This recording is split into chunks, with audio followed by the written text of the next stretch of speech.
മാർഗദർശിയും Guruvayur സ്വദേശിയുമായ Shri VT Saleem അവർക്ക് നൽകിക്കൊണ്ട് ഈ ചടങ്ങ് ഇവിടെ നടത്തപ്പെടുകയാണ്.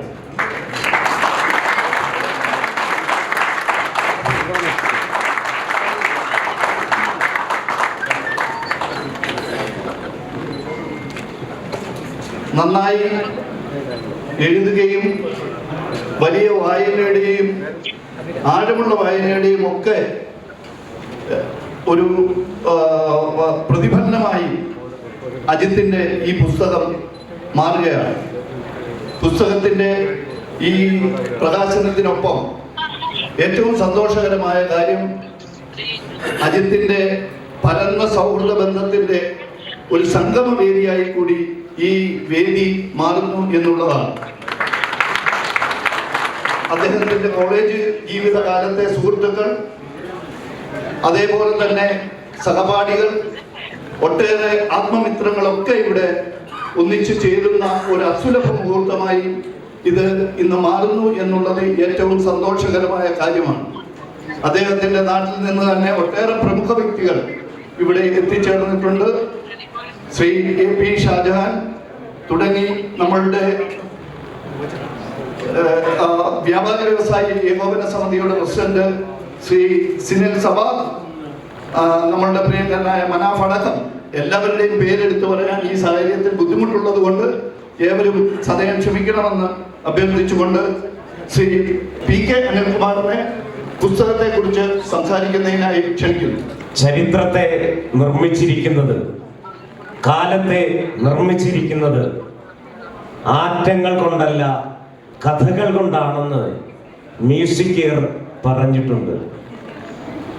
കൊല്ലനിലത്തിൽ നിന്നും ജീവിതത്തെ ഹരിതാഭയിലേക്ക് തിരിച്ചു കൊണ്ടുവന്ന ഷഹറസാദ് 1001 രാവുകൾ അറബിക് കഥകളുടെ ഈ മണ്ണിൽ നിന്നുകൊണ്ട് വൈചിത്ര്യങ്ങളായ ഭൂമികകളിൽ കാലശകലങ്ങൾ കൊണ്ട് തുന്നിച്ചേർത്ത പ്രിയപ്പെട്ട അനുജൻ അജിത് കണ്ടല്ലൂരിൻ്റെ ഇസബെല്ല എന്ന കഥാസമാഹാരം ഞാൻ ആലോചിക്കുന്നത് അവൻ എത്രമേൽ ഭാഗ്യവാനാണ് എന്നതാണ്.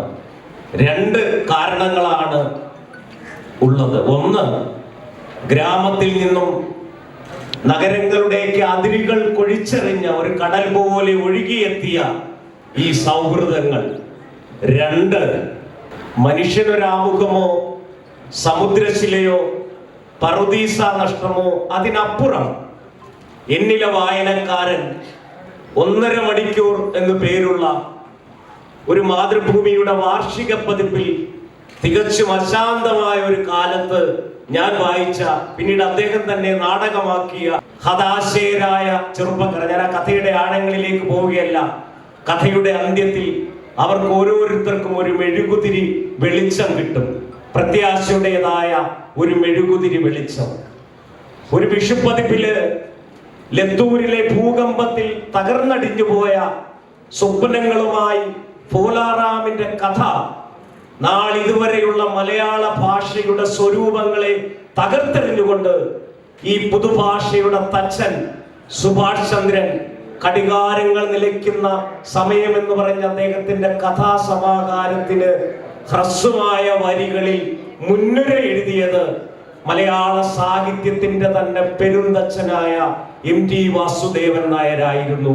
ആ കഥാസമാഹാരത്തിന്റെ മുൻനിര. ഇതാ MTയുടെ യഥാർത്ഥ അനുഗാമിയായ സുഭാഷ് ചന്ദ്രൻ മലയാള കഥാരംഗത്ത് വരുന്ന ആളുകളിൽ വിസ്മയം സൃഷ്ടിക്കുവാൻ പോകുന്ന അജിത് കണ്ടല്ലൂരിന് മുൻനിര എഴുതിയിരിക്കുന്നു. അത് തന്നെയാണ് ഞാൻ പറഞ്ഞത്. എൻ്റെ പ്രിയപ്പെട്ട അനുജൻ ഭാഗ്യവാനാണ് എന്ന് ഞാൻ പറഞ്ഞത്. ഒരുപാട് ആളുകൾ സംസാരിക്കാനും സമയത്തിന്റെ പരിമിതിയും ഉണ്ടായതുകൊണ്ട് ഒരു 2 കഥകളിലേക്ക് ഒരു തിരനോട്ടം നടത്തിയിട്ട് ഞാൻ എൻ്റെ ഈ സാംസ്കാരിക ദൗത്യം അവസാനിപ്പിക്കാം. മലയാള സാഹിത്യത്തിൽ തന്നെ എക്കാലത്തെയും അവിസ്മരണീയമായ ഒരു യാത്ര പറച്ചിൽ മലയാളിക്ക് അനുഭവവേദ്യമായത് മന്ദാരങ്ങളുടെ സായാഹ്ന യാത്രകളുടെ വിട, മന്ദാരങ്ങളുടെ ഇലകൾ തുന്നിയ പുനർജനിയുടെ കൂടുവിട്ട് ഞാൻ യാത്രയാവുകയാണ്. ഒ.വി. വിജയന്റെ ഖസാക്കിന്റെ ഇതിഹാസം, ചരമശതാബ്ദി ആഘോഷിക്കുന്ന കുമാരനാശാന്റെ ചിന്താവിഷ്ടയായ സീതയിൽ സീത യാത്ര പറയുന്ന ഒരു രംഗം, ഇസബെല്ലയിലെ ശുനകപർവം എന്ന് പറയുന്ന കഥ, മനുഷ്യനും പ്രകൃതിയും തമ്മിലുള്ള ജൈവ പാരസ്പര്യത്തിന്റെ ഹരിത രാഷ്ട്രീയത്തിന്റെ തെളിച്ചം വീശുന്ന കഥയിലെ ഒരു യാത്രാ പറച്ചിൽ ഇങ്ങനെയാണ്: മതിലിറമ്പിൽ നിന്ന് എത്തി നോക്കുന്ന ചേരകളും കുറ്റിക്കാട്ടിൽ നിന്ന് ഇറങ്ങി വന്ന കീരികളും പല്ലിയും പഴുതാരയും എലിയും കടവാതിലും പുളിമരത്തിലെ കൊറ്റിക്കൂട്ടങ്ങളും നട്ടുനനച്ചു വളർത്തിയ മരങ്ങളും മുത്തശ്ശനോട് വിട പറഞ്ഞു. അയാളുടെ വിയർപ്പിന്റെ ഉപ്പുറഞ്ഞ പറമ്പും തരുക്കളും ചേതനയറ്റു നിന്നു എന്ന് പറയുന്ന ഒരു യാത്ര പറച്ചിലുണ്ട്. യഥാർത്ഥത്തിൽ ഈ ചോദ്യത്തിനകത്ത് ഒരു പട്ടി മറ്റൊരു ജന്തുവിനോട് ചോദിക്കുന്നുണ്ട്, നീയും ഭൂമിയുടെ അവകാശമാണ് എന്ന്. ജീവിതം അനന്തമായ പ്രാർത്ഥനയാണെന്ന് പറഞ്ഞ അനുഭവങ്ങളുടെ വൻകരയെ മലയാള സാഹിത്യത്തിലേക്ക് കൊണ്ടുവന്ന ബഷീറിന്റെ ഹരിത ദർശനത്തിന്റെ അനുഗാമിയായി അജിത്ത് ശുനകപർവത്തിൽ മാറുന്നു എന്നുള്ളതാണ്. മറ്റൊന്ന്, ഞാൻ എല്ലാ കഥകളിലേക്കും പോവുകയല്ല.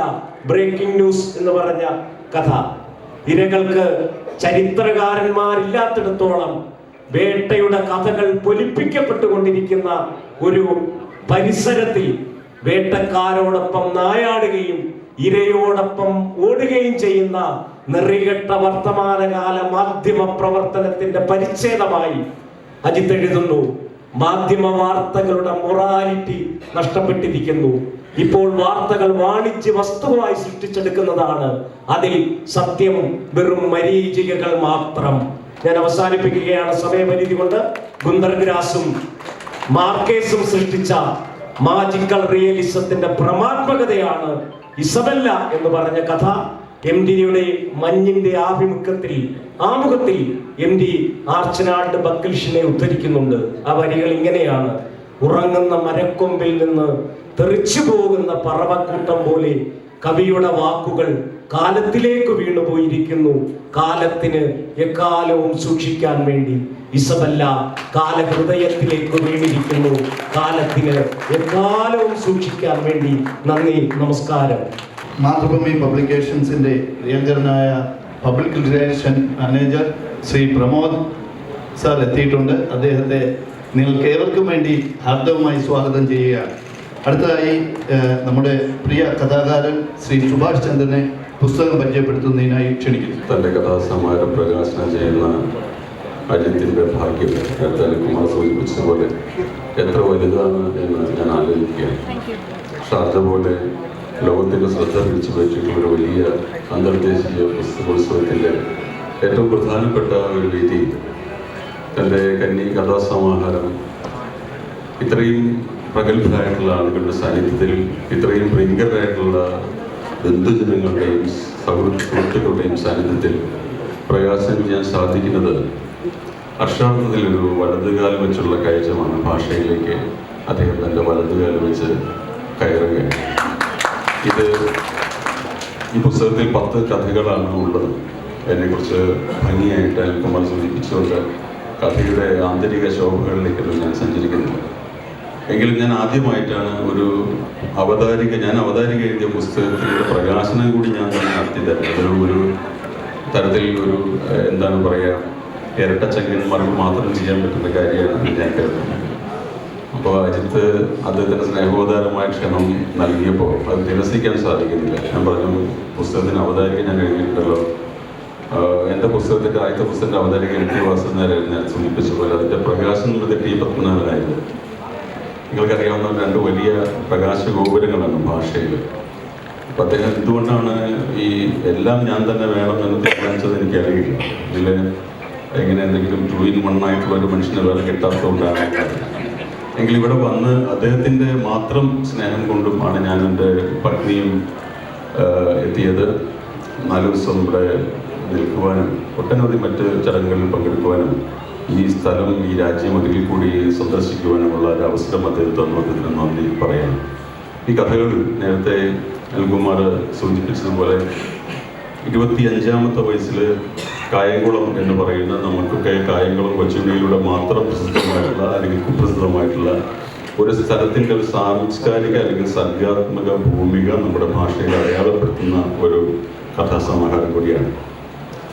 കായംകുളം കായലിൻ്റെ കണ്ടല്ലൂർ എന്ന് പറയുന്ന അദ്ദേഹത്തിൻ്റെ സ്ഥലത്തിൻ്റെ അവിടുത്തെ കാവുകളുടെ അവിടുത്തെ നിരവധിയായിട്ടുള്ള സസ്യജാലങ്ങളുടെ കായലുകളുടെ പാടങ്ങളുടെ പുഴകളുടെ അവിടുത്തെ ഗ്രാമീണ മനസ്സുകളുടെ അങ്ങനെ നിരവധിയായിട്ടുള്ള നിരവധി ഇടങ്ങളെ അദ്ദേഹം തൻ്റെ ഈ 10 കഥകളിലൂടെ വരച്ചു ചേർത്തിട്ടുണ്ട്. ഞാൻ വിചാരിക്കുന്നത് അങ്ങനെ സാധാരണ പ്രവാസ ജീവിതം അനുഭവിക്കുമ്പോൾ നമ്മുടെ മനസ്സുകളെല്ലാം തന്നെ പഴയ കാലത്ത് ഡൽഹിയിൽ വസിച്ചിരുന്ന കാലത്ത് വിജയൻ്റെയും സേതുവിൻ്റെയും കാക്കനാടിൻ്റെയും മുകുന്ദൻ്റെയും എല്ലാം മനസ്സ് എങ്ങനെയാണോ കേരളത്തിലേക്ക് തിരികെ തങ്ങളുടെ വീടുകളിലേക്ക് തിരികെ ആബദ്ധമായതെന്നും അതിലൂടെ കൂടുതൽ ഗംഭീരമായ കഥകളും നോവലുകളും നമുക്ക് മലയാളത്തിൽ സമ്മാനിച്ചതെന്നും എന്ന് പറയുന്നത് പോലെ തന്നെ ഷാർജയിൽ അടക്കമുള്ള വിദേശ രാജ്യങ്ങളിൽ ജീവിക്കുന്ന നമ്മുടെ മലയാളത്തിൻ്റെ പ്രവാസികളുടെ വലിയൊരു സർഗാത്മക സംഭാവന നമ്മുടെ മലയാളത്തിന് ലഭിച്ചു പോന്നിട്ടുണ്ട്.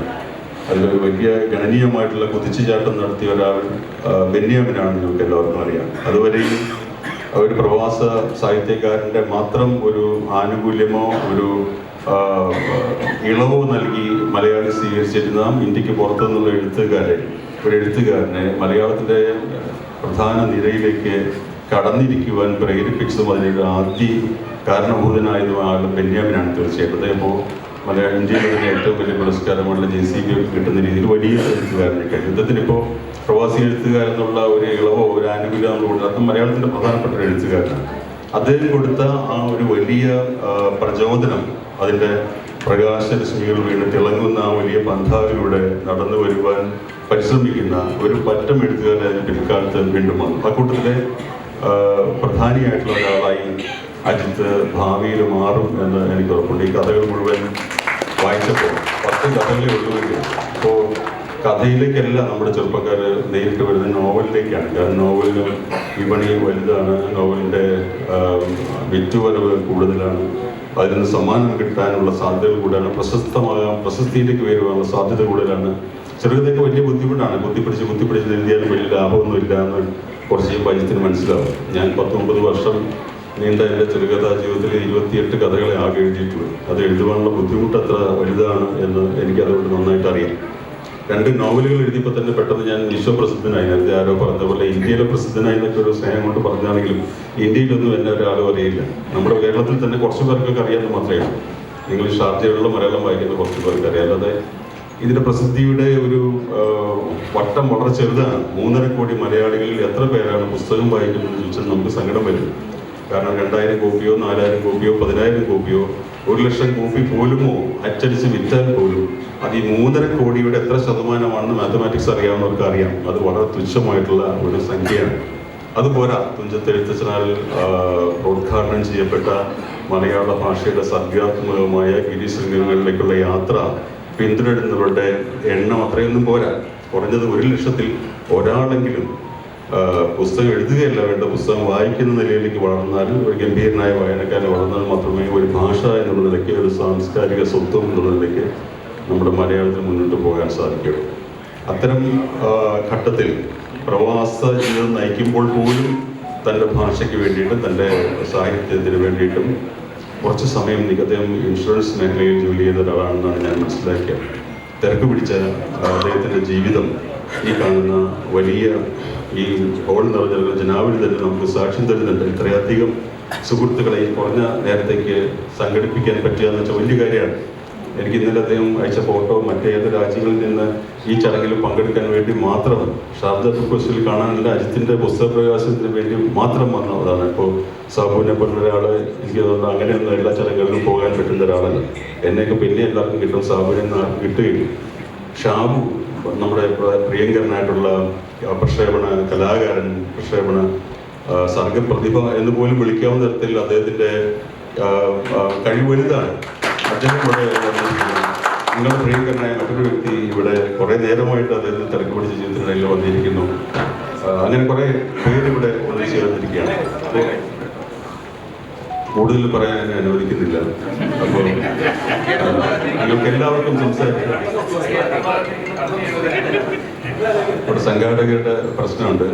ഞാൻ എന്താണ് മോങ്ങാതിരിക്കുന്ന നായയുടെ തല തേങ്ങ വീണെന്ന് പറഞ്ഞ പോലെ മോങ്ങാതിരിക്കാനുള്ള ഒരു നായയുടെ തല തേങ്ങ വീഴാതിരിക്കുകയാണ് ചെയ്തത്. നന്ദി പറഞ്ഞുകൊണ്ട് ഈ പുസ്തകം പ്രകാശിപ്പിച്ചുള്ള സന്തോഷം. എഴുതിയിരിക്കുന്ന മഹത് വ്യക്തികളെ, പ്രിയപ്പെട്ട കായംകുളത്തുകാരെ, സമയപരിമിതി ഉണ്ട് എന്ന് പറഞ്ഞാൽ ഏറ്റവും കൂടുതൽ സന്തോഷിക്കുന്ന ഒരാളാണ് ഞാൻ. കാരണം എനിക്ക് 5 ആളെ കൂടുതൽ കണ്ടാൽ കൈയും കാലും മറിക്കും. ഞാൻ ക്യാമറയുടെ മുമ്പിൽ ഓക്കെയാണ്, നേരിട്ട് കൈയും കാലും മറിക്കുന്ന ഒരാളാണ്. എന്തായാലും ഇവിടെ നേരത്തെ പറഞ്ഞതുപോലെ കായംകുളം ചരിത്രപരമായി തന്നെ പ്രശസ്തമായ സ്ഥലമാണ്. കായംകുളം കൊച്ചുണ്ണിയുടെയും കായംകുളം കായലിൻ്റെയും പത്മരാജൻ്റെയും ഒക്കെ നാട്ടിൽ നിന്ന് വീണ്ടും ഒരാൾ കൂടി പ്രശസ്തിയിലേക്ക് കൊടുമുടി കയറിക്കൊണ്ടിരിക്കുന്നു. എല്ലാവിധ ആശംസകളും. ശ്വാസം കിട്ടാൻ ബുദ്ധിമുട്ടുണ്ട് എനിക്ക്. വേറെ ഭയങ്കര സന്തോഷമുള്ളൊരു കാര്യം എന്ന് പറഞ്ഞാൽ, എനിക്ക് സമകാലിക എഴുത്തുകാരിൽ ഏറ്റവും ഇഷ്ടപ്പെട്ട ഒരു എഴുത്തുകാരനോടൊപ്പം വേദി പങ്കിടാൻ കഴിഞ്ഞതിൽ ഒരുപാട് സന്തോഷം. എല്ലാ കായംകുളത്തുകാരെയും ഇങ്ങനെ ഒരുമിച്ച് കണ്ടതിൽ വളരെ സന്തോഷം. അതുകൂടാതെ ഈ കണ്ടപ്പുറം ഏരിയ എന്ന് പറയുന്നത് വളരെ പ്രശസ്തമായ സ്ഥലമാണ്. കായംകുളത്തെ യുവത്വത്തിന് 1-ാം തീയതികളിലും പബ്ലിക് ഹോളിഡേസിലും താങ്ങും തണലുമായി ഇരിക്കുന്ന കണ്ടപ്പുറം എല്ലാ കാര്യവും അങ്ങനെ തന്നെ തുടർന്നു പോകട്ടെ എന്ന് ആശംസിച്ചുകൊണ്ട് എല്ലാവർക്കും നന്ദി, നമസ്കാരം. എല്ലാവർക്കും നമസ്കാരം. ഇത് വാസ്തവത്തിൽ ഒരു റിലേ ഓട്ടം പോലെയാണ്. അതായത് ബാറ്റൺ പെട്ടെന്ന് വാങ്ങിച്ച് ഓടിക്കോ എന്നാണ് പറഞ്ഞിരിക്കുന്നത്. അപ്പൊ ഞാൻ ഓടുകയാണ്. ഞാൻ ഓടി അടുത്ത ആൾക്ക് ബാറ്റൺ കൊടുക്കാതെ നിവർത്തിയില്ല. ഒറ്റ കാര്യം മാത്രമേ പറയുന്നുള്ളൂ. ശ്രീ സുഭാഷ് ചന്ദ്രൻ പറഞ്ഞതുപോലെ അജിത്ത് എല്ലാം കൊണ്ടും ഭാഗ്യം ചെയ്ത ആളാണ്, കൂടാതെ അതിബുദ്ധിമാൻ കൂടിയാണ്. കാരണം ശ്രീ സുഭാഷ് ചന്ദ്രൻ പറഞ്ഞ ഈ പുസ്തകം വാങ്ങി വായിക്കുക എന്ന് പറയുന്നതാണ് ഏറ്റവും പ്രധാനപ്പെട്ട കടമ്പ. ഇത്രയും പേര് എന്തായാലും ഈ പുസ്തകം വാങ്ങുമെന്നും വായിക്കുമെന്നും അജിത്തിനറിയാം.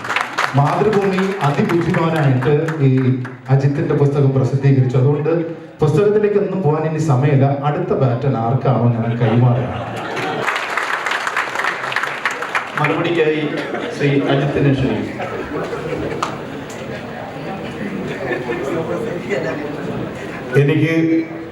എനിക്ക് മുന്നിൽ ആർത്തലയ്ക്കുന്ന ഈ സൗഹൃദത്തിരകൾക്ക് മുന്നിൽ നമ്രശീർഷനായി നിൽക്കുന്നു.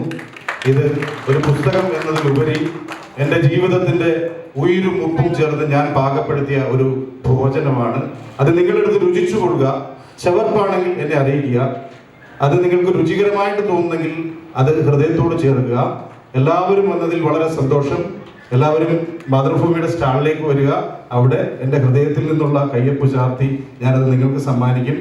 ഇനിയുള്ള എൻ്റെ വഴികളിലെല്ലാം എല്ലാവരും ഒപ്പം ഉണ്ടാവണമെന്ന് മാത്രം പ്രത്യാശിച്ചുകൊണ്ട് ഇവിടെ കൂടിയിരിക്കുന്ന മുഴുവൻ പേർക്കും, ഇതിൻ്റെ പിന്നിൽ നിന്ന മുഴുവൻ ശക്തികൾക്കും ഹൃദയപൂർവ്വം നന്ദി രേഖപ്പെടുത്തിക്കൊണ്ട്, നാട്ടിൽ നിന്നും വിവിധ GCC രാജ്യങ്ങളിൽ നിന്നും സ്വന്തം തിരക്കുകൾ മാത്രം വെച്ചുകൊണ്ട് എന്നോടൊപ്പം ചേർന്ന എല്ലാവർക്കും 1000 നന്ദി രേഖപ്പെടുത്തിക്കൊണ്ട് ചുരുക്കുന്നു. നന്ദി, നമസ്കാരം.